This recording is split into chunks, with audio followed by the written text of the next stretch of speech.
Shalom, selamat pagi Ibu Bapak dan saudara-saudara sekalian. Apa kabar? Sudahkah Anda mengasihi orang lain pagi ini? Senang kembali bersama dengan Ibu Bapak sekalian pada pagi hari ini melalui program kita bersama, yaitu Embun Pagi. Kita akan bersama-sama membaca, mendengarkan kesaksian firman Tuhan dan merenungkannya sebagai dasar bagi aktivitas kita di sepanjang hari ini.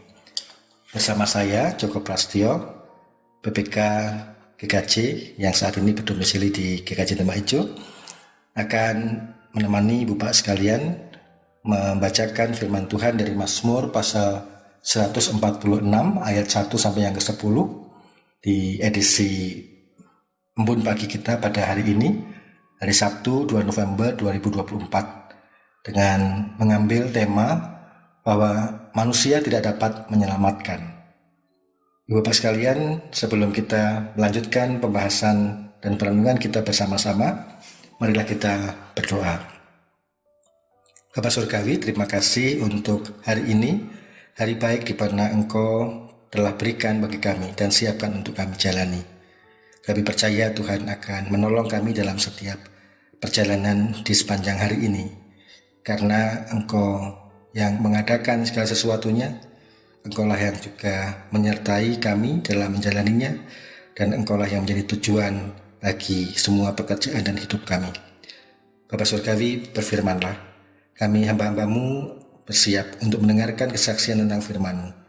Ajarlah kami untuk mendengar dan melakukannya. Dalam nama Tuhan kami Yesus Kristus kami berdoa. Amin. Jemaat Tuhan yang dikasihi oleh Yesus Kristus, saat ini kita akan bersama-sama membaca dari Mazmur 146, 1 sampai yang ke-10.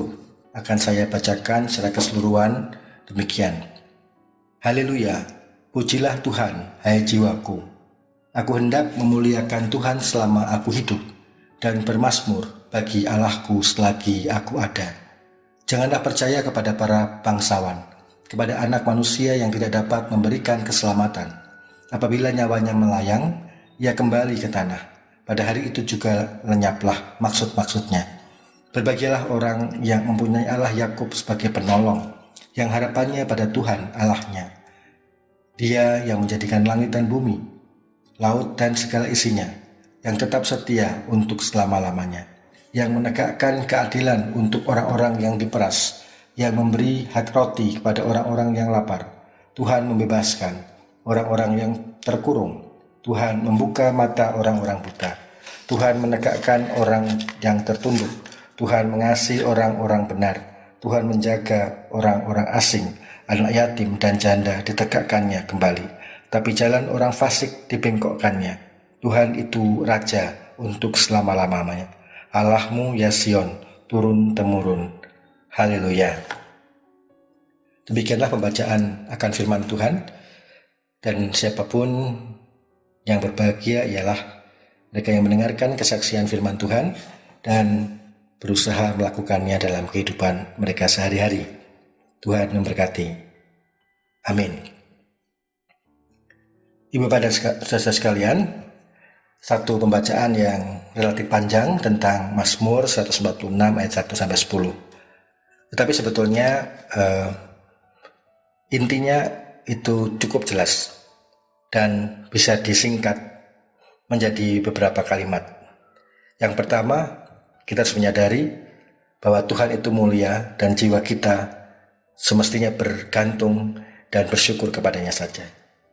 Yang kedua, kita diajar untuk tidak bergantung kepada manusia ataupun siapapun yang lain, karena semua adalah ciptaan. Justru kita perlu bergantung kepada Sang Pencipta, dan kita bersyukur karena kita memiliki Sang Pencipta seperti Tuhan yang kita kenal. Dia tidak hanya menciptakan, tetapi Dia juga menolong di sepanjang perjalanan kita. Dia membebaskan, Dia menegakkan, Dia mengasihi, Dia menjaga. Dia juga mengawal semua perjalanan kita. Pada saat ini kita diajak untuk hanya mengandalkan Tuhan sebagai sumber harapan terbaik bagi diri kita, bagi jiwa kita. Saya rasa ini sesuatu yang sangat penting, karena saat ini hidup terasa sangat berat. Berat dalam banyak hal. Untuk orang yang berkekurangan, berat. Untuk orang yang sakit, hidup ini juga berat. Untuk orang yang sedang bekerja pun berat. Ada banyak tekanan, ada banyak bahkan mungkin intimidasi, ada banyak ancaman-ancaman, ada banyak jebakan-jebakan. Dan bagi orang yang miskin, jelas ini sesuatu yang berat, tetapi bagi orang yang kaya pun berat.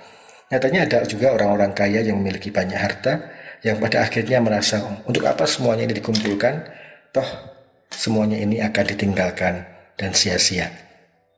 Sesudah di satu sisi manusia butuh untuk menjamin kehidupannya dengan bekerja.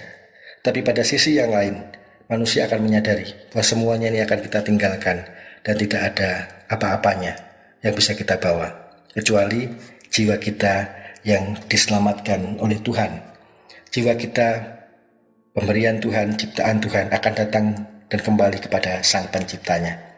Oleh karena itu Mazmur dalam sebuah narasi yang bijaksana mengajakkan kepada semua orang yang saat ini mungkin sedang merasakan beratnya hidup, atau barangkali ada saat ini orang yang sedang semangat-semangatnya mencari banyak hal, karir, harta, mungkin nama yang terkenal dalam hidupnya, kekuatan, fisik, apapun yang sedang dicarinya, disadarkan.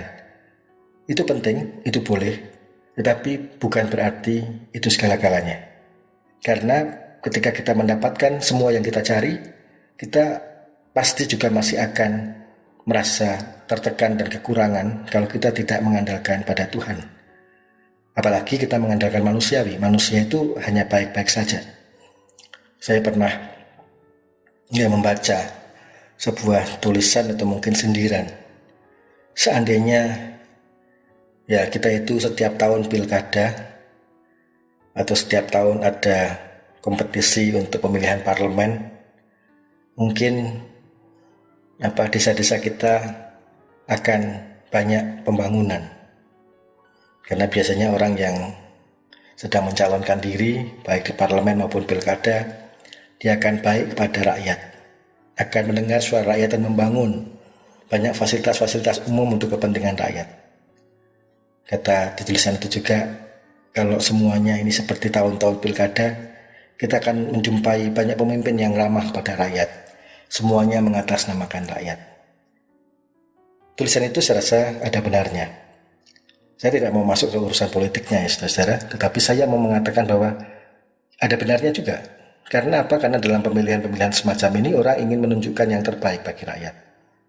Orang berharap suatu ketika nanti kalau sudah terpilih, maka 4-5 tahun ke depan akan ada perubahan yang berarti yang membuat semuanya hidup menjadi lebih baik. Tapi seringkali orang kecewa juga karena tidak seperti yang diharapkan. Lalu apatis, ya sudahlah, untuk apa ada pergantian-pergantian semacam itu, toh semuanya sama saja. Saya tidak sependapat jika kita mengatakan demikian. Saya sependapat bahwa pilkada atau pilihan parlemen ataupun pilihan-pilihan partai-partai yang saat ini sedang berjuang untuk mendapatkan simpati hati rakyat, itu mereka melakukan yang terbaik untuk rakyat, tetapi tentunya yang terbaik ini harus tetap dipelihara untuk tahun-tahun berikutnya setelah mereka pun terpilih dan menjabat atau memiliki kekuasaan yang merupakan hasil dari kepercayaan rakyat. Tetapi namanya juga manusia. Seringkali mereka tidak bisa diharapkan terlalu banyak. Karena bagi orang yang sudah mendapatkan apa yang diinginkannya, kadang-kadang merasa tidak perlu lagi berbuat maksimal seperti ketika dia ingin mendapatkannya. Tidak hanya soal pilkada. Kalau laki-laki mencintai seorang perempuan sedang awal-awal berpacaran, semuanya ingin diberikan untuk pacarnya, untuk temannya, atau teman baiknya. Begitu juga perempuan yang mungkin baru mendapatkan teman baik, seorang laki-laki, dan dia begitu mencintainya, dia pun ingin memberikan semuanya. Tapi ketika mereka sudah menikah, mereka sudah saling memiliki, seolah-olah semuanya itu menjadi kembali ke normal saja. Kemudian orang mengatakan, kok kenapa kamu tidak sebaik dulu? Seandainya kita pacaran terus dan tidak menikah, mungkin segalanya akan selalu romantis. Tapi tidak demikian mestinya. Ketika menikah seharusnya jauh lebih romantis, karena kita sudah memiliki satu dengan yang lain. Ada sebuah relasi cinta kasih yang perlu kita kembangkan satu dengan yang lain. Tapi saudara, namanya juga manusia, sekali lagi. Seringkali itu tidak terjadi karena orang punya kelemahan-kelemahan, orang punya keterbatasan, dan mungkin dia merasa sudah mendapatkan sesuatu. Sehingga benar, kita tidak bisa berharap banyak. Kalau juga kita menganalogikan yang lain lagi, kalau kita juga memiliki jabatan yang baru, orang berharap pada kita, wah, semoga dia bisa memperjuangkan nasib kita. Tapi nyatanya tidak bisa, orang kecewa. Sampai akhirnya saudara-saudara, saya merasa bahwa dalam hidup ini memang tidak ada yang bisa kita andalkan di luar diri kita, kecuali saudara berjuang sendiri. Orang lain itu hanya akan dipakai oleh Tuhan menolong kita pada bagian-bagian tertentu, seperti rantai. Ada mata rantai tertentu yang dikaitkan satu dengan yang lain. Tetapi kita tidak bisa mengharapkan seseorang dari hulu hilir, dari hilir ke hulu semuanya diselesaikan oleh orang atau kelompok yang sama. Manusia punya keterbatasan, manusia juga harus mengurus dirinya sendiri. Kalau kita juga ke dokter, kita berharap banyak dengan dokter, nanti dokter akan menyembuhkan saya. Tapi kita sadar juga, dokter juga manusia. Kadang-kadang dokter juga menganalisis secara salah. Bisa saja, kenapa tidak? Bukankah kesalahan itu juga sangat manusiawi, dengan keterbatasan alat, dengan keterbatasan pengalaman, dengan keterbatasan komunikasi, maka bisa saja terjadi kesalahan dalam diagnosis tadi. Meskipun itu semua bisa dikurangi, tetapi kesalahan itu wajar dan itu bisa terjadi dimanapun saja. Kita tidak bisa banyak berharap dari manusia. Lalu menurut Mazmur, dalam pengalamannya, siapa yang bisa kita harapkan? Kalau kita tidak bisa berharap pada raja, kita tidak bisa berharap kepada orang-orang yang menjanjikan perubahan bagi kita, karena kenyataannya mereka sendiri juga masih berjuang dengan dirinya sendiri. Lalu pada siapa kita berharap? Kita mau berharap pada diri kita sendiri? Diri kita sendiri pun punya keterbatasan. Kadang-kadang kita menyadari bahwa diri kita tidak bisa melampaui apa yang menjadi batasan-batasan kita tadi. Kita sudah menginginkan sesuatu untuk berubah, tapi nyatanya kita juga belum bisa berubah. Ada saja alasannya. Nah, saudara-saudara, orang disadarkan melalui kesaksian firman Tuhan ini, melalui pengalaman pemazmur, tidak ada lagi manusia yang bisa diandalkan. Kekuasaan tidak bisa diandalkan. Manusia tidak bisa. Apapun yang ada di sekitar kita semuanya akan lenyap. Tidak ada yang bisa diandalkan.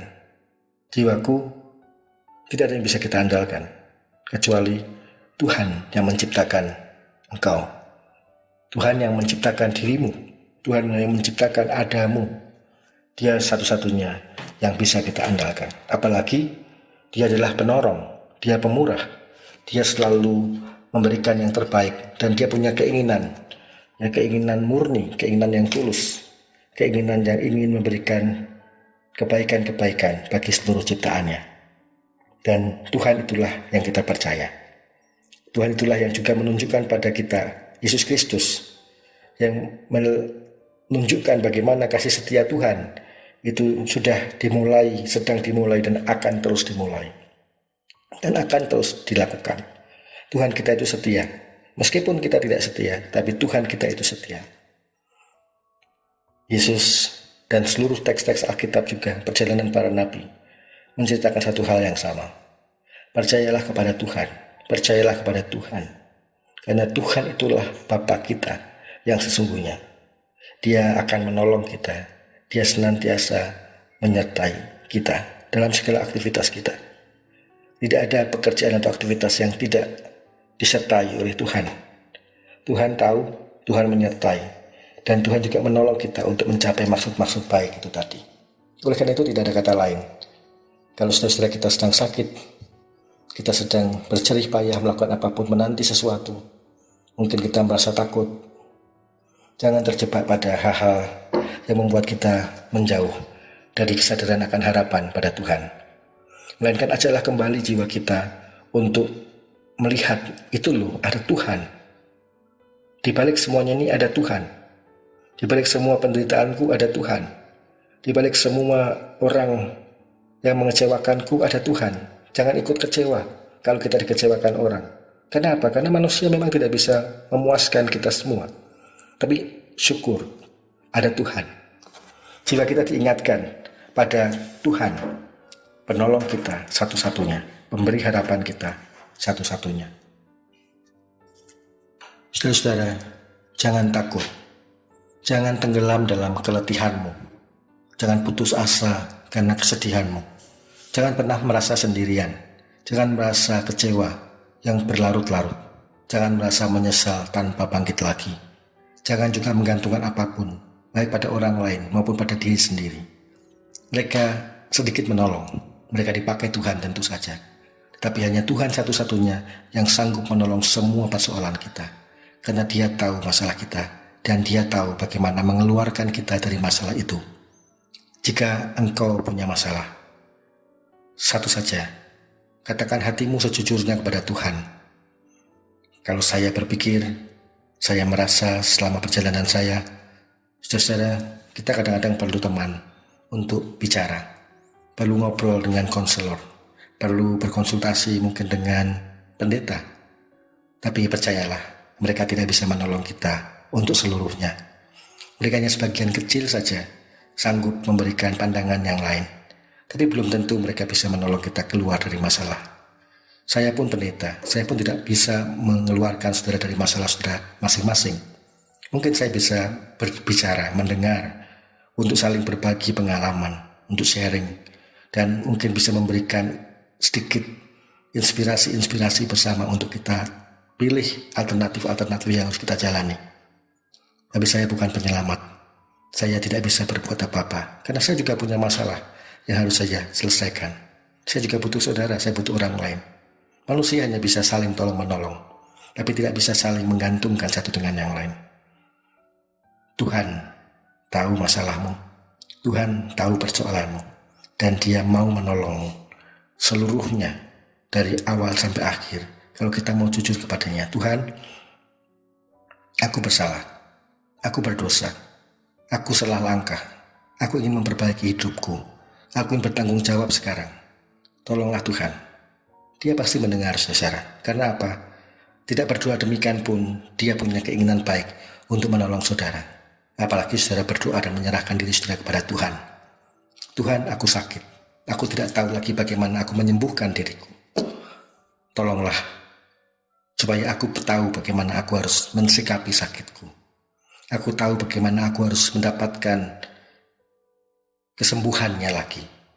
Aku tahu bagaimana aku harus menyertakan diriku dengan maksud baikmu itu dalam kondisi ini.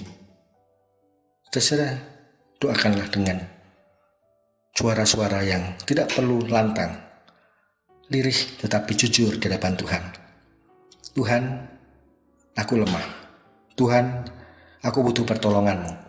Tuhan, aku membutuhkan dan bergantung kepadamu. Tolonglah aku, kasihanilah aku, hamba-hamba-Mu yang berdosa ini. Bentuklah aku, tolonglah aku, sertailah aku untuk mendapatkan jalan keluar. Percayalah saudara, begitu ketika saudara mengatakan amin, saudara akan sejahtera.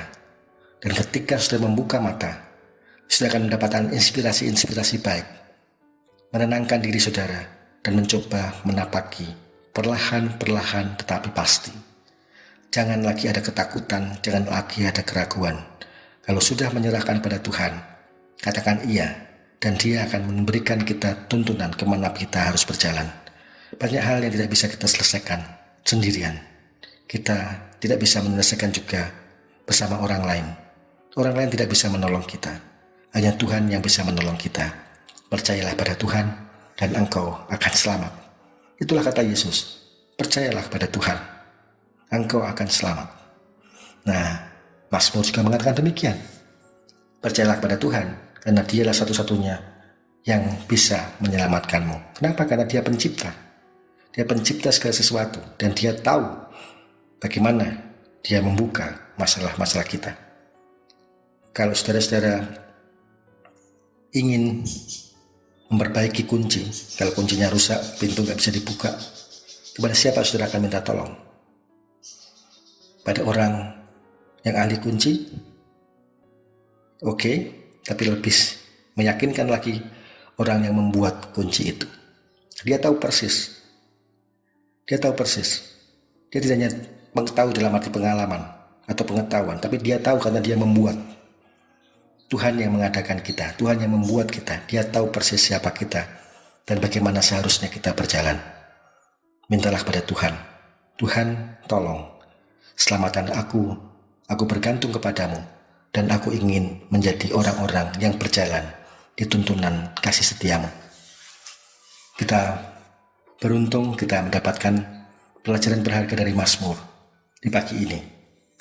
Cobalah sepanjang hari nanti, hiduplah dalam pertolongan dan kasih setia Tuhan itu. Bergantunglah kepada Tuhan. Dan nanti malam kita akan mendengar bagaimana Tuhan